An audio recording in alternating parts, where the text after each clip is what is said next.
যেই নবীর ব্যাপারে আল্লাহ বলেন ওয়ামা আরসালনাকা ইল্লা রাহমাতাল লিল আলামিন। সুবহানাল্লাহ বলেন ওয়ামা আরসালনাকা, আমি আল্লাহ প্রেরণ করেছি, কি করেছি? আমি আল্লাহ প্রেরণ করেছি ইল্লা রাহমাতাল লিল আলামিন, সমস্ত জগতের রহমতকে তোমাদের মাঝে আমি আল্লাহ প্রেরণ করেছি। বলুন না সুবহানাল্লাহ। সেই রহমাতাল লিল আলামিন হলেন আপনার নবী, আমার নবী, দু জাহানের বাদশা নবী। বলুন না সুবহানাল্লাহ।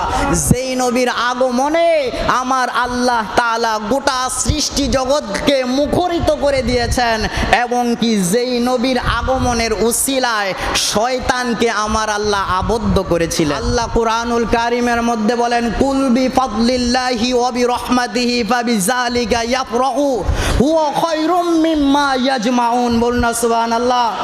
আল্লাহ তাআলা আমাদেরকে জানা দিচ্ছেন, কুল হাবিব দুনিয়ার মানুষগুলোকে জানিয়ে দেন, ফাদলিল্লাহি ওয়া বিরহমাতিহি ফাবিযালিকা ফালইয়াফরাহু হুয়া খায়রুম মিম্মা ইয়াজমাউন।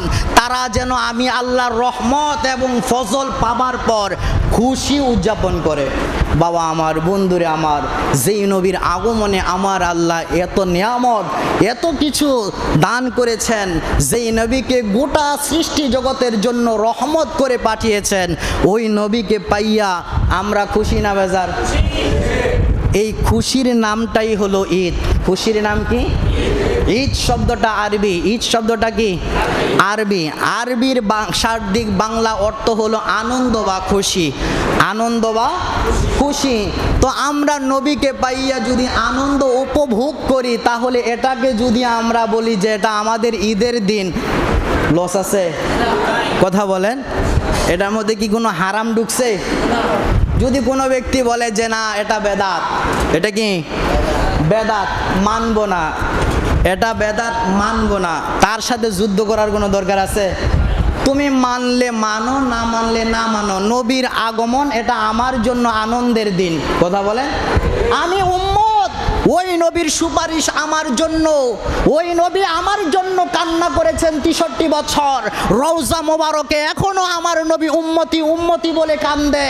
যেই নবীর দুরুদের আওয়াজ ওই নবীর রওজা মোবারক পর্যন্ত পৌঁছে, যেই নবীর ব্যাপারে আমার আল্লাহ কুরআনুল কারীমের মধ্যে বলেন আউলা বিল মুমিনিনা আনফুসিহিম, যেই নবীকে উম্মতের জানের থেকে আরো নিকটে রেখেছে, যেই নবী উম্মতের গুনাহ এবং নেক উভয়টাই দেখেন এবং উম্মতের জন্য কান্না করেন, ওই নবীর আগমনটা উম্মতে মুহাম্মদীর জন্য খুশির দিন হবে কি হবে না মুসলমান?